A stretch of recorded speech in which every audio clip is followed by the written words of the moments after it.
వాళ్ళు ఇప్పుడు ఇరాక్ వైపు మళ్లాయి. ఇరాక్లోని ఎర్బిల్ అంతర్జాతీయ విమానాశ్రయం సమీపంలో ఉన్న అమెరికా సైనిక స్థావరంపై డ్రోన్ దాడి జరిగింది. ఈ దాడితో విమానాశ్రయ ప్రాంతం ఒక్కసారిగా దద్దరిల్లింది. ఇరాన్ అమెరికా మధ్య యుద్ధం ప్రారంభమైనప్పటి నుండి ఇరాక్లోని అమెరికా లక్ష్యాలపై దాడులు పెరగడం ఆందోళన చేస్తుంది.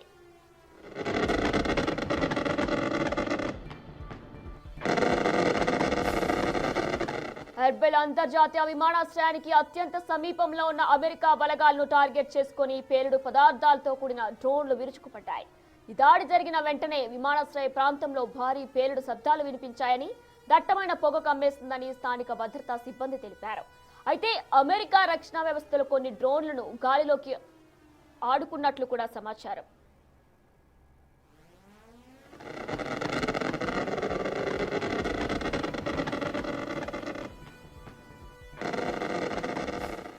ఈ దాడికి తామే బాధ్యులమని ఇరాన్ కు అనుకూలమైన Islamic resistance in Iraq group ప్రకటించింది. అమెరికా ఇరాన్ పై జరుపుతున్న దాడులకు ప్రతీకారంగానే ఈ చర్య తీసుకున్నట్లు చెప్పారు. గత కొన్ని రోజులుగా ఎర్బెల్లోని హోటళ్లు, చమురు క్షేత్రాలు, అమెరికా కాన్సులేట్ సమీప ప్రాంతాలపై వరుసగా డ్రోన్ రాకెట్లు జరుగుతున్నాయి. ఇక తాజాగా దాడి నేపథ్యంలో ఎర్బెల్ అంతర్జాతీయ విమానాశ్రయంలో విమానాలు రాకపోకలను తాత్కాలికంగా నిలిపివేసి భద్రతను మరింత కట్టుదిట్టం చేశారు.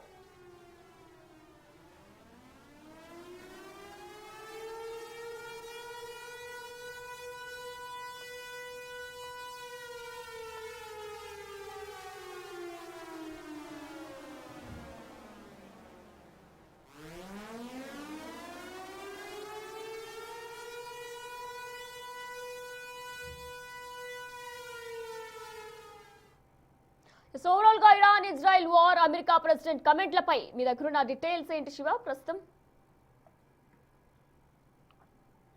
రైట్ వినయనా, గత కొన్ని రోజులుగా కూడా పశ్చిమాసియా దేశాల యుద్ధం కొనసాగుతుంది. అమెరికా, ఇజ్రాయెల్, ఇరాన్ వీటి ఎఫెక్ట్ అనేది కూడా పశ్చిమాసియా దేశాలపై పడుతుంది. దానిలో భాగంగా నిన్న పశ్చిమాసియా దేశాలు అంటే అరబ్ కంట్రీస్ అని కూడా నిన్న ఒక సమావేశాన్ని కూడా ఏర్పాటు చేస్తుంది. దాంట్లో ఒక నిర్ణయం తీసుకున్నట్టు తెలుస్తుంది. అంటే అరబ్ కంట్రీస్ పై కూడా ఇటు ఇరాన్ దాడులు చేస్తున్న నేపథ్యంలో ఎటువంటి వ్యూహాలతో ముందుకు వెళ్ళాలి, ఎందుకు మాపై దాడి చేస్తున్నారనే అంశంపై కూడా వారు చర్చించినట్టు కూడా తెలుస్తుంది. మరోవైపు ఇప్పుడు యుద్ధంపై ఎప్పుడు యుద్ధం ముగుస్తుంది? 28వ తేదీన యుద్ధం స్టార్ట్ అయింది. ఇవాళ 9వ తేదీ, అంటే దాదాపు 10 రోజుల నుంచి 10వ రోజు చేరుకుంది ఈ యుద్ధం వల్ల 3 దేశాలు కూడా చాలా ఆర్థికంగా నష్టాన్ని చూసేశాయి. ఇటు అనేక మంది ప్రాణాలను కోల్పోయిన పరిస్థితులు కనిపిస్తోంది.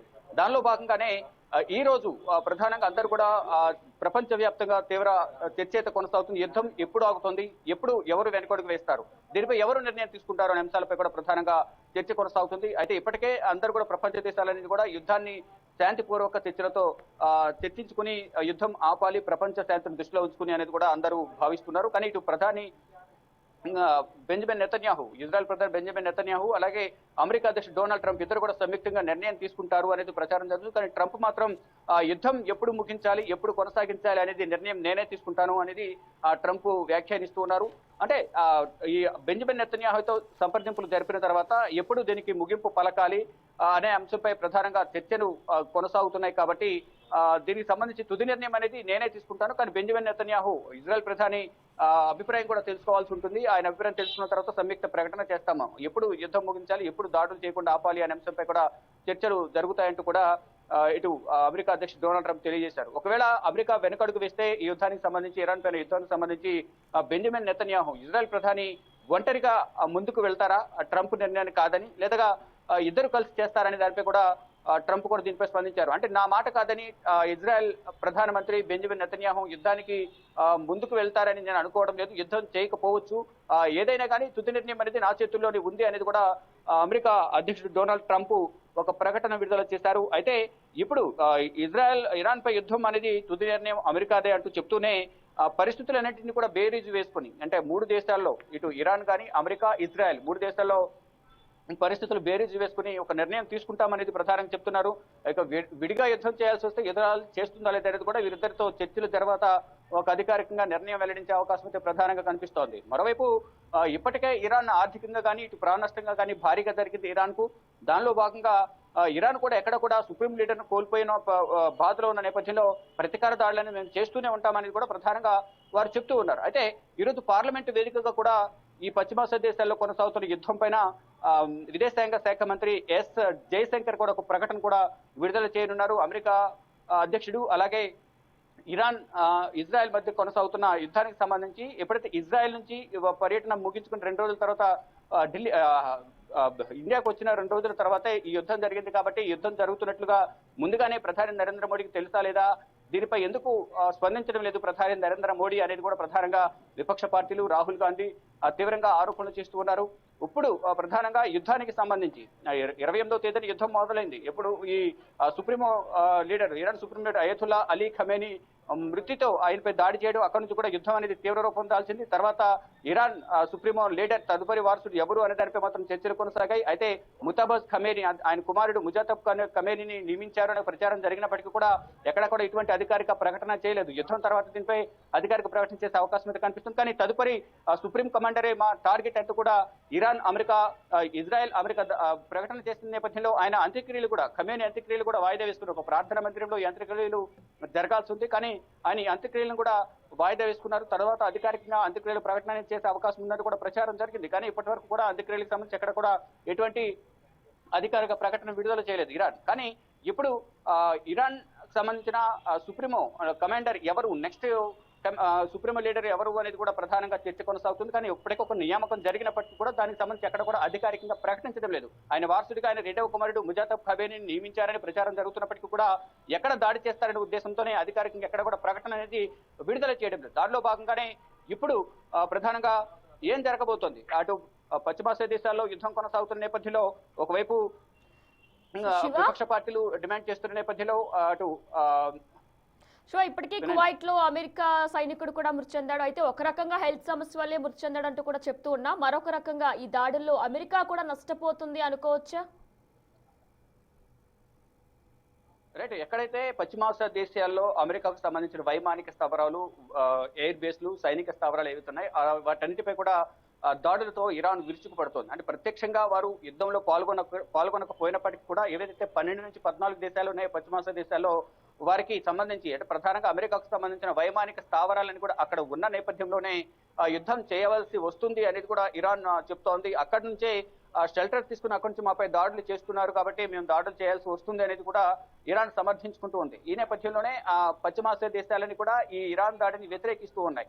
మరోవైపు ఆ ప్రాంతాల్లో వైమానిక స్థావరాలు కానీ ఎయిర్ బేస్ లో ఉన్న అమెరికా సైనికులు ఎవరైతే ఉన్నారో ఈ ఇరాన్ దాడుల్లో ప్రాణాలు కోల్పోతున్న పరిస్థితి కనిపిస్తుంది. దాదాపు ఇప్పటి వరకు ఒక ఎయిర్ బస్ లో 6 మరొక ప్రాంతంలో 2 సైనికులు మృతి చెందినట్లుగా కూడా అధికారికంగా సమాచారం అయితే అందుతోంది. ఇలా అనేక ప్రాంతాలలో ఈ ఎయిర్ బేస్లు అయితే ఉన్నాయి కాబట్టి పశ్చిమాసియా దేశాలు గల్ఫ్ కంట్రీస్ ఏవైతే ఉన్నాయో 6 దేశాలు కానీ ఇటు పశ్చిమాసియా కంట్రీస్ ఏవైతే ఉన్నాయో మొత్తం 14 దేశాల్లో అమెరికాకు సంబంధించిన వైమానిక స్థావరాలు, ఎయిర్ బేసెస్ అన్ని ఉన్నాయి కాబట్టి వాటిపై ఇరాన్ దాడులు చేస్తోంది. ఇటు కువైట్ కానీ దుబాయ్ ఎయిర్పోర్ట్ లో దాడులు 2 సార్లు దాడులు చేస్తుంది. ఇటు కువైట్ లో కూడా దాడులు చేస్తోంది.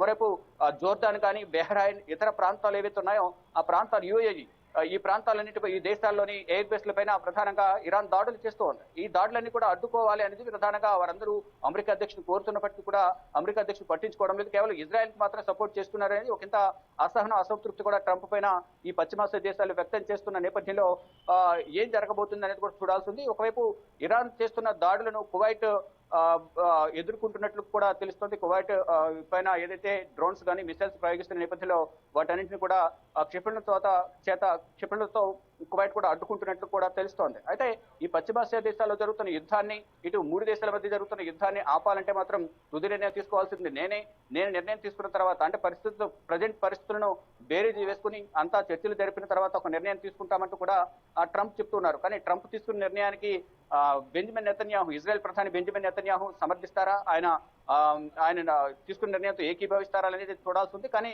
ఏకీభవించిన పక్షంలో ఏకపక్షంగా ఆయన నిర్ణయం తీసుకుని ఒకవేళ యుద్ధంలో ముందుకు వెళ్తారా ఇజ్రాయెల్ ప్రధాని అనేది కూడా చూడాల్సి ఉంది. దానికి సంబంధించి కూడా ట్రంప్ స్పందించారు. అంటే నేను లేకుండా ఒక్కడే వెళ్తాడని నేను అనుకోవడం లేదు యుద్ధానికి అనేది బెంజమిన్ నెతన్యాహును ఉద్దేశించి ఆయన వ్యాఖ్యించేశారు. ఏదేమైనప్పటికీ కూడా 28వ తేదీన ప్రారంభమైన యుద్ధం ఈ రోజు 10వ రోజుకు చేరుకుంది. 10వ రోజు కూడా దాడులు ప్రతిదాడులతో భీకర యుద్ధం అనేది కొనసాగుతుంది. ఎవరు కూడా ఎక్కడ వెనకడుగు వేయడం లేదు. దీని ద్వారా సాధారణ ప్రజలందరూ కూడా ప్రాణాలు కోల్పోతున్న పరిస్థితి కనిపిస్తుంది. సాధారణ ప్రజలతో పాటు ఇటు సైనిక వ్యవస్థ కూడా ఈ దేశాలన్నిటికి సంబంధించిన 3 దేశాలకు సంబంధించిన సైనిక వ్యవస్థ కూడా ప్రాణాలు కోల్పోతున్న పరిస్థితి కనిపిస్తోంది. అయితే ఇజ్రాయెల్ కు వెళ్ళొచ్చిన రెండవ రోజులోనే 2 రోజులకే ఈ యుద్ధం జరగడం పట్ల అందరూ కూడా తీవ్ర ఆగ్రహం వ్యక్తం చేస్తున్నారు. అంటే ఇజ్రాయెల్ పర్యటనకు వెళ్లి ప్రధాని నరేంద్ర మోడీ ఢిల్లీ చేరుకున్న తర్వాత 2 రోజులకే ఈ యుద్ధం జరిగింది. అంటే ఈ పర్యటనలో భాగంగా ఇద్దరి మధ్య యుద్ధానికి సంబంధించిన చర్చ జరిగిందా లేదా అనే దానిపై మాత్రం ఒక ప్రకటన అనేది విడుదల చేయాలి. అధికారికంగా ప్రధాని నరేంద్ర మోడీ ఈ యుద్ధాన్ని ఆపడానికి ఎటువంటి చర్యలు తీసుకుంటున్నారనే దానిపై కూడా ఎటువంటి స్పష్టమైన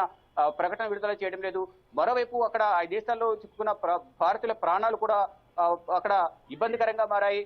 ఈ నేపథ్యంలోనే ప్రధాని నరేంద్ర మోడీ చొరవ తీసుకుని ఎప్పుడైతే ఇజ్రాయెల్ ప్రధానితో ఉన్న సఖ్యత కానీ స్నేహాన్ని కానీ దృష్టిలో పెట్టుకుని వారు యుద్ధాన్ని ఆపే విధంగా చర్యలు తీసుకోవాలి.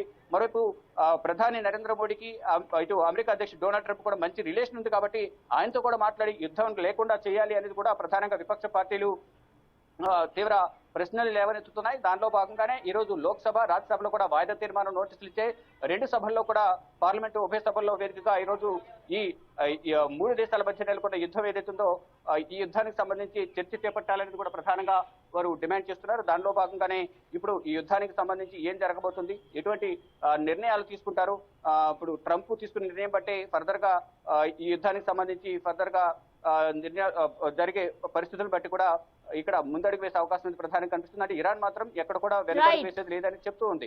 మరోవైపు ఇటు ఇజ్రాయెల్ అలాగే మరోవైపు అమెరికా ఈ 2 దేశాలు కూడా యుద్ధానికి సంబంధించి వారు నిర్ణయం తీసుకుంటే తప్ప ఈ యుద్ధం ఆగదనేది కూడా వారే చెప్తూ ఉన్నారు. మరోవైపు ఈ ఎవరు ఒక కండిషన్స్ కూడా పెడుతూ ఉన్నారు. ఇజ్రాయెల్ ప్రధాని కానీ ఇటు అమెరికా అధ్యక్షుడు ట్రంప్ కానీ ఇప్పుడు ఎవరైతే సుప్రీమో లీడర్ కానీ ఇటు ఖమేనీ ఫ్యామిలీకి సంబంధించి ఎవరైతే రాజ్యాన్ని వెళ్తున్నారో 36 సంవత్సరాలుగా ఏకఛత్రాధిపత్యంగా Ayatollah Khamenei Iran supremo leader గా కొనసాగారు. ఇటు ఇజ్రాయెల్ దాడిలో ఆయన ప్రాణాలు కోల్పోయిన పరిస్థితి కనిపిస్తోంది. అయితే ఈ రోజు పార్లమెంటు వేదికగా కూడా ఈ రోజు చర్చ